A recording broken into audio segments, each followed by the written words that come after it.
the real issue is a disconnect, it seems, with society. Remuneration of bankers has been in the spotlight a lot. Your own remuneration, Sure. Stephen. I think you were called the most overpaid CEO. Yeah. Last year, this year I'll be the most underpaid, I hope.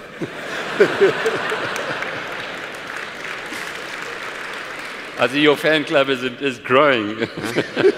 But a lot of staff But the whole members story here. about humility, it's almost a perception amongst the public that bankers lack humility, and we know that that's important in business and leadership.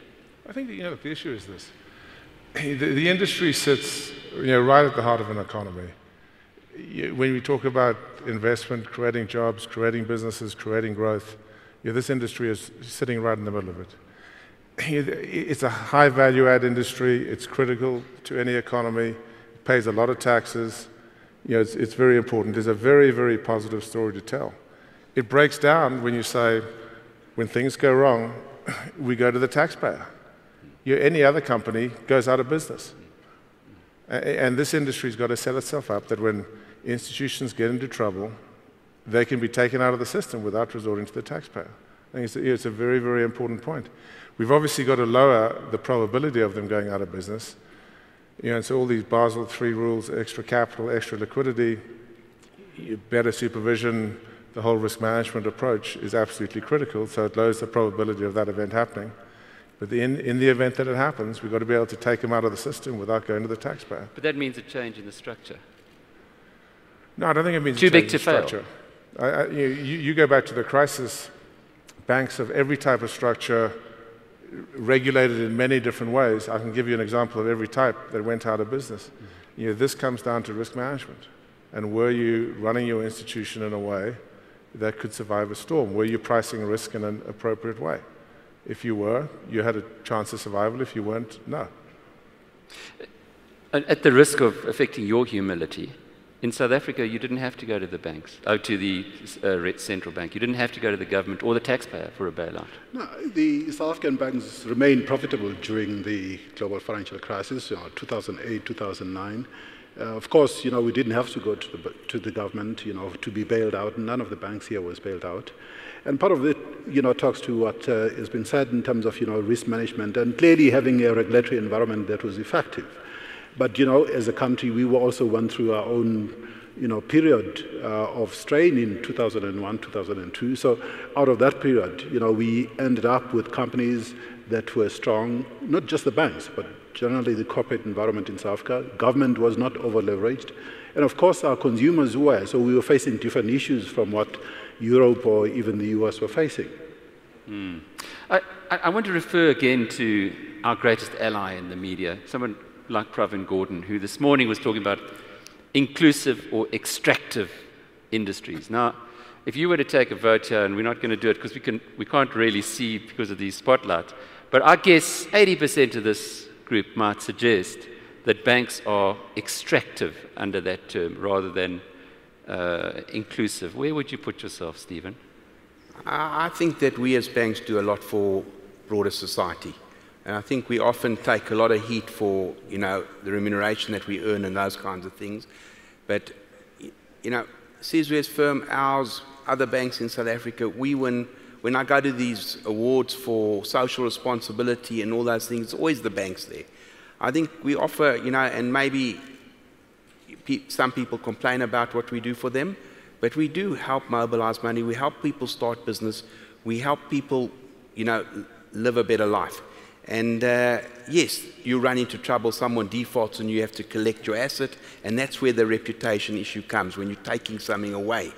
But generally speaking, I think we do play an important role in society, and I think we value added. I have no doubt about that. This week, Ernst & Young came out with a report, I'm sure you studied it, which showed that the customer attrition rate in South Africa, now just to bring us into line perhaps with the rest of the world, is up by from 24% to 39%. So although you're doing good, some of your customers are maybe not feeling that way. Or is it because you guys are going into the market and stealing market share? Well, clearly there's a lot of movement of customers from one bank to the other. From our standpoint, where we sit as a bank, we like to think that we are a net gainer in that, I wouldn't call it attrition, I would call it churn, because, customers move from one bank to the other, and it may have been defined as attrition in the ENY report, and it's not really, because a lot of those people are moving to other banks.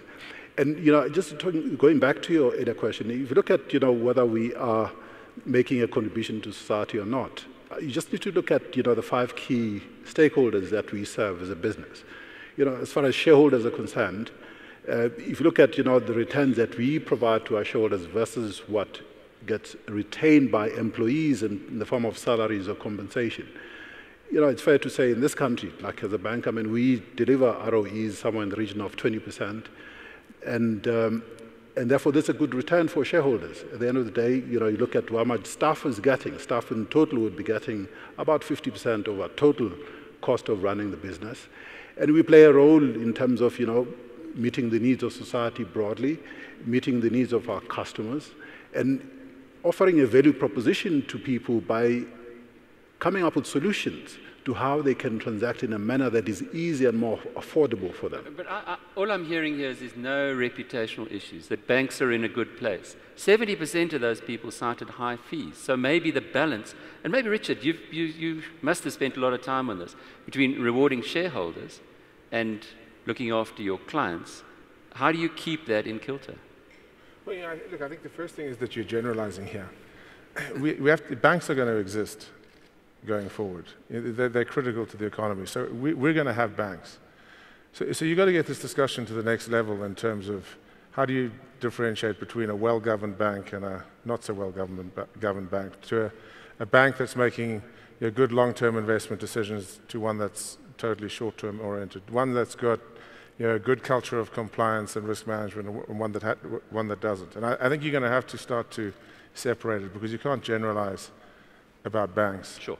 And then to your question on the allocation of rewards, and I guess Stephen touched on this, there's a third party in there which is really the focus of the criticism, because there's clients, I suspect in a competitive marketplace, clients are figuring out where they want to be and where they get the value for money, and you've given the attrition data, so it seems to me that there's mobility there and the competitive marketplace can work.